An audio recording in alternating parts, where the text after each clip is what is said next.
நண்பர்கள் அனைவருக்கும் வணக்கம். வாங்க கனவு தேசத்தில் பயணிக்கலாம். கனவு தேசத்தில் உங்களுடன் பயணிக்கும் நான் ராஜ்குமார். நண்பர்களே, இந்த பதிவில் எதை பற்றி பார்க்க போறோம் அப்படின்னா, ஒரு முக்கியமான ஒரு பதிவு. அதை பற்றி தான் பார்க்க போறோம். அதாவது எதை பற்றி அப்படின்னா, நாம் தமிழர் கட்சி 2 மடங்கு வளர்ச்சி, அதற்கு தடைக்கல்லாக இருக்கக்கூடிய ஒரு முக்கியமான ஒரு விஷயம். அது என்ன, அதுக்கு என்ன தீர்வு அப்படிங்கறத பற்றி தான் இந்த காணொலியில உங்களோட பகிர்ந்துக்க போறேன். அதனால முடிஞ்ச வரைக்கும் இந்த காணொலியை பாருங்க. சரி நண்பர்களே, இப்ப ஒரு 2 காணொலிக்கு முன்னால, அதாவது கடந்த காணொலிக்கு முன்னால ஒரு காணொலி பதிவு பண்ணியிருக்கேன். அதுல நாம் தமிழர் கட்சியினுடைய வளர்ச்சிக்கு மிகப்பெரிய தடைகளாக இருக்கக்கூடிய சில விஷயங்களை பற்றி அதில் பதிவு பண்ணியிருக்கேன். முடிஞ்ச வரைக்கும் அந்த காணொலியை பாருங்க. அதுல 3 ஒரு 4 நிமிடம் வரைக்கும் அந்த முன்பகுதியில அந்த காணொலியை பாருங்க. அதுல பல விடயங்களை நாம் தமிழர் கட்சிக்கு வளர்ச்சிக்கு தடையாக இருக்கக்கூடிய சில விஷயங்களை பதிவு பண்ணியிருக்கேன். முடிஞ்ச அதை பாருங்க. இந்த காணொலியை பார்த்துட்டு அந்த காணொலியை பாருங்க. அதுல ஒரு முக்கியமான ஒரு விடயம் என்ன அப்படின்னா, இந்த சாதி. அதாவது இன்னைக்கு தமிழ்நாட்டு அரசியலை இந்த வெற்றி தோல்வியை தீர்மானிக்கக்கூடிய இடத்துல இருக்கக்கூடிய ஒரு முக்கியமான விஷயம் என்ன அப்படின்னு பாத்தீங்கன்னா, இந்த சாதி தான். பல விஷயங்கள் இருக்கு, அதை நீங்க பாத்தீங்கன்னா தெரியும். இன்னைக்கு பெரும்பாலான மக்கள் இன்னைக்கு சாதி பார்த்து தான் ஓட்டு போடுறாங்க. இவர் ஏன் சாதி, இவன் நம்ம ஆளு அப்படிங்கிற அடிப்படையில தான் இன்னைக்கு நிறைய மக்கள் ஓட்டு போடுறாங்க. இப்ப நாம் தமிழர் கட்சி வர்ற தேர்தலில் ஒரு 2 மடங்கு வளர்ச்சியை அடையணும் அப்படின்னா, அப்ப இந்த சாதி மக்கள் சாதி போதையில் இருக்காங்க பாத்தீங்களா, அதுல இருந்து தெளிய வைத்து அவங்களுக்கு ஒரு அரசியலை, ஒரு உண்மையான அரசியலை அப்படி உணர்த்தினாதான் நமது கட்சி ஒரு மிகப்பெரிய வளர்ச்சி அடைய முடியும். இப்ப இதனை எப்படி நம்ம இதை சமாளிக்கிறது, எப்படி இதை கையாளுறது, மக்கள்கிட்ட இருக்க இந்த சாதி போதை எப்படி தெரிய வைக்கிறது அப்படிதான் இப்ப நான் பகிர்ந்துக்க போறேன். அதற்கு முன்ன நான் இருக்கிறது ஒரு கிராமத்துல தான். எனது கிராமங்கிறது ஒரு சிறிய கிராமம் தான். கிட்டத்தட்ட பாத்தீங்கன்னா ஒரு 900 இருந்து 950 வாக்குகள் தான் எனது வாக்குச்சாவடியில வாக்காளர்கள் இருக்காங்க. இப்ப எனது கிராமத்தை எடுத்துட்டீங்கன்னா 3 சமூகங்கள், 3 ஜாதியினர் தான் இருக்காங்க. இதுல பாத்தீங்கன்னா அந்த ஊராளி கவுண்டர் அப்படிங்கிற ஒரு சமூகம் தான் அதிக அளவில் இருக்காங்க. அடுத்து பாத்தீங்கன்னா குடும்ப கவுண்டர், அடுத்து பாத்தீங்கன்னா முதலியார். இப்படி 3 சமூகங்கள் தான் எங்க கிராமத்துல வாழ்றாங்க. இப்படி எங்க ஊர்ல பெரும்பான்மையா இருக்கக்கூடிய இந்த ஊராளி கவுண்டர் சமுதாயத்தை சேர்ந்தவங்க என்ன பண்றாங்க அப்படின்னா, ஐயா எடப்பாடி பழனிசாமிக்கு ஆதரவா இருக்காங்க. அதாவது ஐயா எடப்பாடி பழனிசாமியை பொறுத்த வரைக்கும் அவர் கொங்கு வேளாள கவுண்டர் அப்படிங்கிற சமூகத்தை சேர்ந்தவர். அப்ப இன்னைக்கு இந்த கவுண்டர் அப்படிங்கறதுல பாத்தீங்கன்னா நிறைய உட்பிரிவுகள் இருக்கு. கொங்கு வேளாள கவுண்டர், அந்த மாதிரி ஊராளி கவுண்டர், இன்னும் நிறைய கவுண்டர் அப்படிங்கிறது இருக்கு.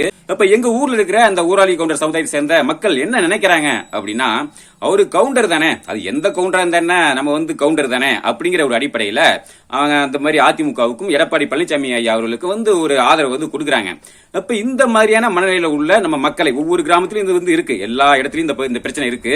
இதன் அடிப்படையில தான் ஆதரவு கொடுக்குறாங்க.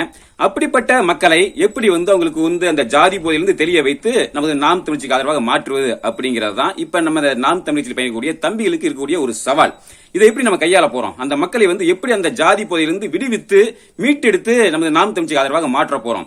எல்லாரையும் மாற்ற முடியல அப்படின்னாலும் இந்த தேர்தலில் ஓரளவுக்கு ஒரு சில பேரையாவது நம்ம மாற்றணும் இல்லையா? அப்பதான் ஒரு வளர்ச்சியை இந்த 2 மடங்கு வளர்ச்சி அப்படிங்கிறது வரும். அப்ப என்ன நான் யோசித்த வரைக்கும் இதுக்கு என்ன பண்ணலாம் அப்படிங்கிற மாதிரி நான் நினைச்சேன். அப்படின்னா இப்ப நம்ம இந்த ஜாதி போதையோட இருக்காங்க பாத்தீங்களா, இப்ப ஏன் எடப்பாடி பழனிசாமி எங்க ஜாதி ஏன் ஆளு, அதுக்கோசரம் நான் ஓட்டு போடுறேன், என்னாலும் சரி அப்படிங்கிற மாதிரி சொல்றாங்க பாத்தீங்களா. அவங்க நம்ம தம்பிகள் என்ன பேசணும், நான் என்ன பேச போறேன் அப்படிங்கிறத சொல்லிடுறேன். அதுக்கப்புறம் நான் என்ன சொல்றேன் பார்த்துட்டு நம்ம இந்த காணொலியை பார்க்கக்கூடிய அந்த கட்சி உறவுகள் நீங்களும் இதே பேட்டர்னை, இதே இந்த ஒரு ஃபார்முலாவை நீங்க சார்ந்த பகுதியில் இது நீங்க அப்ளை பண்ணுங்க. இதே மாதிரி நீங்க பேசுங்க. இப்ப எங்க ஊர்ல உள்ள ஊராளி கவுண்டர் சமுதாயத்தை சேர்ந்த ஒருத்தர்கிட்ட போயிட்டு நீங்க ஏன் அதிமுகவுக்கு எடப்பாடிக்கு நீங்க ஆதரவு கொடுக்குறீங்க, ஏன் ஓட்டு போடுறீங்க அப்படின்னு கேட்டா அவர் எங்க சாதி, எங்க கவுண்டர் சமுதாயத்தை சேர்ந்தவர், எங்க சாதியை சேர்ந்தவர், எங்கால அப்படிங்கிற மாதிரி சொல்லுவாங்க. இப்ப ஒரு சீமானின் தம்பியாக நான் எழுப்பக்கூடிய கேள்வி அவருக்கு, எல்லாம் பாத்தீங்கன்னா ஒரு கிராமத்துல நாங்க இருக்கோம், எல்லாரும் மாமன் மச்சான் அண்ணன் தம்பி சொந்த பந்தம் இந்த மாதிரி தான் பழகிட்டு இருக்கோம். வெவ்வேறு சமுதாயமாக இருந்தாலும் நான் இந்த மாதிரி தான் இந்த உறவு முறையில தான் பழகிட்டு இருக்கோம். அப்ப நான் எழுப்பக்கூடிய கேள்வி என்னவா இருக்கும் அப்படின்னா, இப்ப உங்களுக்கு ஒரு பொண்ணு இருக்காங்க. இப்ப உங்களை பொண்ணு பார்க்க வர்றவங்க மாப்பிள்ளை வீட்டுக்காரங்க அநேகமா நீங்க கிராம பகுதியில பாத்தீங்கன்னா அந்தந்த சமுதாயத்தை சேர்ந்தவங்க தான் பொண்ணு பார்க்க வருவாங்க, வேற சமுதாயத்தை சேர்ந்தவங்க வர மாட்டாங்க. இப்ப ஒரு கவுண்டர் சமுதாயத்தை, அதே கவுண்டர் சமுதாயத்தை சேர்ந்தவங்க இப்ப பொண்ணு பார்க்க வராங்கன்னு வச்சுங்களேன், நீங்க என்ன பண்ணுவீங்க? எப்பா யாருப்பா, இப்ப நீங்க எப்படி அரசியல் என்ன சொல்றீங்க, என் ஜாதி என்ன எங்க ஆளு அப்படிங்கிற மாதிரி வேற எதையுமே பார்க்க, வேற எந்த தகுதியும் தேவையில்லை, என் ஜாதிக்காரங்க அப்படிங்கறதுக்கோசரம் ஓட்டு போடுறீங்கல்ல, அதே மாதிரி இப்ப உங்க பொண்ணை பார்க்க வர்ற அந்த மாப்பிள்ளைக்கு, அந்த ஒரு ஆண்மகனுக்கு இவர் யாருப்பா, நம்ம சாதியா இருந்தா மட்டும் போதும், நம்ம பொண்ணை கொடுத்துடலாம் அப்படிங்கிற மாதிரி நீங்க உடனே பொண்ணை கொடுத்துறீங்களா? அதை தாண்டி நீங்க என்னென்ன பண்றீங்க, பையன் நல்லவனா கெட்டவனா, அவன் படிச்சிருக்கானா, அவன் என்ன வேலையில இருக்கான், எவ்வளவு சம்பளம் வாங்குறான், அவனுக்கு இந்த குடிக்கிற பழக்கம் இல்லாம இருக்கா, வேற எந்த கெட்ட பழக்கமும் இல்லாம இருக்கா, இப்படி பல தகுதிகளையும் நீங்க பாக்குறீங்க. அதாவது இன்னைக்கு அரசியல்னு வந்துட்டா அது எங்க ஆளு எங்க சாதிக்காரரு அப்படிங்கிற மாதிரி ஒரே தகுதி தான் பாக்குறீங்க. அதை தாண்டி வேற எந்த தகுதியும் அவர் நல்ல ஆட்சி பண்ணுவாரா, நல்லவரா கெட்டவரா, வேற எதையும் எந்த தகுதியும் நீங்க பாக்குறது கிடையாது. ஒரே ஒரு விஷயம் தான், அவர் எங்க ஜாதி அப்படிங்கிற ஒரு விஷயத்த மட்டும் பாக்குறீங்க. இது என்னங்க நியாயம்? மண்ணை ஆள போறவங்கிட்ட ஜாதி தாண்டி வேற எந்த தகுதியும் எதிர்பார்க்காத நீங்க உங்க பொண்ணை வச்சு வாழ போறவங்கிட்ட மட்டும் இவ்வளவு தகுதியும் பாக்குறீங்களே, அப்ப அதை நீங்க பெத்த பொண்ணு அப்படிங்கறதுனாலயா? அப்ப இந்த மண்ணு மட்டும் என்னங்கயா? இந்த மண்ணு நல்லா இருந்தா தானே உங்க பொண்ணு நல்லா வாழ முடியும். அப்ப ஏன் இந்த ஒரு புரிதல் மட்டும் உங்களுக்கு இருக்க மாட்டேங்குது? இதுக்கு நீங்க என்ன பதில் சொல்ல போறீங்க? அப்ப இந்த மாதிரியான ஒரு கேள்வியில நம்ம எழுப்பும் போது நிச்சயம் அவர்களை இந்த மாதிரி இந்த ஜாதி போதையில இருக்காங்க பாத்தீங்களா, நிச்சயம் அந்த மாதிரி உள்ள நபர்களை நிச்சயம் சிந்திக்க வைக்கும். அதை தாண்டி இன்னும் நம்ம நிறைய பேச வேண்டிய விஷயங்கள் இருக்கு. அப்ப நம்ம கிட்ட அவங்க தெளிவா நம்ம எடுத்து நம்ம பேசணும். அதாவது ஐயா நீங்க ஜாதி பாருங்க, உங்க பொண்ணை கொடுக்கிற இடத்துல மாப்பிள்ள உங்க ஜாதியா என்னன்னு பாருங்க. அதை தாண்டி நீங்க என்னென்ன தகுதிகளை எதிர்பார்க்கணுமோ எல்லாத்தையும் பாருங்க. இது நீங்க உங்க பொண்ணை கொடுக்கக்கூடிய இடத்துல இந்த மாதிரி சில விஷயங்களை நீங்க ஜாதியை பாருங்க. ஆனா தயவு செய்து இந்த அரசியல் மட்டும் நீங்க ஜாதியை பார்க்காதீங்க. ஏன்னா நீங்க அரசியல்ல ஜாதியை பாத்தீங்கன்னா நீங்க சரியான ஒரு தலைவன் தேர்ந்தெடுக்க முடியாது. சரியான ஒரு தலைவன் இருந்தாதான் அந்த சரியான அந்த நாட்டை சரியான முறையில் வழிநடத்துவான். அப்படி இருக்கும் பட்சத்துல தான் உங்க பொண்ணு கூட நீங்க இந்த நிம்மதியா இந்த பூமியில வாழ முடியும். அடுத்து அவங்க கிட்ட நம்ம இன்னொரு கேள்வி கேட்கணும். இப்ப இந்த திமுக ஆட்சிக்கு முன்னால ஒரு 4.5 வருடங்கள் ஐயா எடப்பாடி பழனிசாமி ஐயா அவர்கள் தான் ஆட்சி ஆண்டாங்க, முதல்வராக இருந்தாங்க. அந்த 4.5 வருட ஆட்சி காலம் அப்படிங்கிறது அப்படின்னா ஒரு பொற்கால ஆட்சியா? ஐயா எடப்பாடி பழனிசாமி அவர்களுடைய அந்த 4.5 வருட அந்த ஆட்சி காலத்தை தான் அந்த பொள்ளாச்சி சம்பவம், யாரும் மறக்க முடியாத அந்த பொள்ளாச்சி சம்பவம் அப்படிங்கறதும் நடந்தது. அதுல அந்த 200க்கும் மேற்பட்ட மாணவிகள், அதாவது பெண்கள் பாதிக்கப்பட்டாங்க. அந்த கூக்குரல் இன்னும் நம்ம காதுல ஒழிச்சுட்டு தான் இருக்கு. அப்ப நம்ம நீங்க இந்த அளவுக்கு ஆதரவு கொடுக்குறீங்கல்ல, அந்த 200 பெண்கள்ல அந்த மாணவிகள்ல உங்களுடைய பெண் இருந்தா அது நீங்க உங்களுடைய மனநிலை எப்படி இருக்கும்? அந்த 200 பெண்கள்ல யாருமே கவுண்டர் பெண்கள் யாருமே இல்லாமலே இருந்திருப்பாங்க. அது மட்டும் இல்லாம இந்த தூத்துக்குடி துப்பாக்கி சூட்டை நீங்க எந்த அளவுக்கு நீங்க ஆதரிக்கிறீங்க? அடுத்தது சாத்தான்குளம் பென்னிக்ஸ் ஜெராக்ஸ் அப்படிங்கிற இந்த ஒரு 2 பேருடைய படுகொலை, காவல்துறையில அடுத்து கொல்லப்பட்ட இந்த ஒரு படுகொலையை இதை நீங்க எப்படி பாக்குறீங்க? அது மட்டும் இல்லாம ஐயா எடப்பாடி பழனிசாமி ஐயா மட்டும் என்ன சாரைக்கடை என்ன மூடிட்டாரா? அப்ப அந்த ஆட்சி காலத்துல எவ்வளவு பேர் இந்த மதுவால இந்த சாராயத்தால நீங்க பாதிக்கப்பட்டாங்க?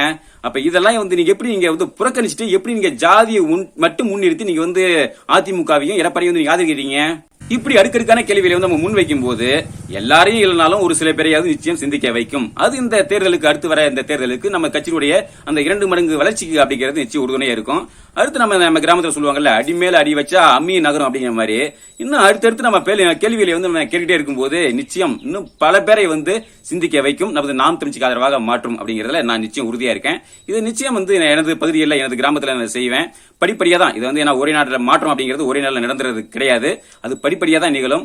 இன்னும் இந்த 2026 தேர்தல் இருக்கு, அடுத்து 2029 தேர்தல் இருக்கு, அடுத்து 2031 தேர்தல் தான் எனது இலக்காகவே இருக்கு, நமது கட்சியினுடைய பல பேருடைய இலக்காகவே இருக்கு. நிச்சயம் அந்த தேர்தலுக்குள்ள இந்த மாதிரி சாதி பற்றுள்ள பல பேரை, சாதி போதையில் உள்ள பல பேரை தெளிய வைத்து நமது நாம் தமிழ்ச்சிக்கு ஆதரவாக நிச்சயம் மாற்றுவோம் அப்படிங்கிற நம்பிக்கை எனக்கு இருக்கு. அதனால இந்த காணொலியை பார்க்கக்கூடிய இந்த கட்சி உறவுகள் நீங்களும் இந்த மாதிரி இதையே பின்பற்றி நீங்களும் செயல்படுங்க. இந்த மாதிரி கேள்விகளை பல அடுக்கடுக்கான கேள்விகளை எழுப்புங்க, யோசிங்க. எந்த மாதிரி எல்லாம் இன்னைக்கு இந்த பிரச்சனையிலிருந்து மக்களை விடுவிக்க என்ன மாதிரிலாம் பேசணும், எந்த மாதிரிலாம் செயல்படணும் அப்படிங்கறத பத்தி யோசிங்க. நானும் யோசிக்கிறேன். அதை இந்த காணொலியில் நான் பயிர்ந்துட்ட மாதிரி நானும் பயிர்ந்துக்கிறேன். நிச்சயம் நமது கட்சி உறவுகள் முன்னெடுப்போம். நாம் தமிழ்ச்சியை இந்த தேர்தலில் மிகப்பெரிய ஒரு வளர்ச்சியை நோக்கி கொண்டு போவோம். அடுத்து 2031 நம்ம ஆட்சியை வென்று அண்ணன் சீமான் கையில் ஒப்படைப்போம். அண்ணன் சீமான் வரையும் உருவாக்குவோம். சரியான முறையில் நிச்சயம் செய்வோம். இந்த தருணத்தில் இந்த தகவலை உங்களோட பகிர்ந்து கொள்ளதான் இந்த காணொலி. மீண்டும் அடுத்த ஒரு பதிவில் சந்திப்போம். நன்றி, வணக்கம்.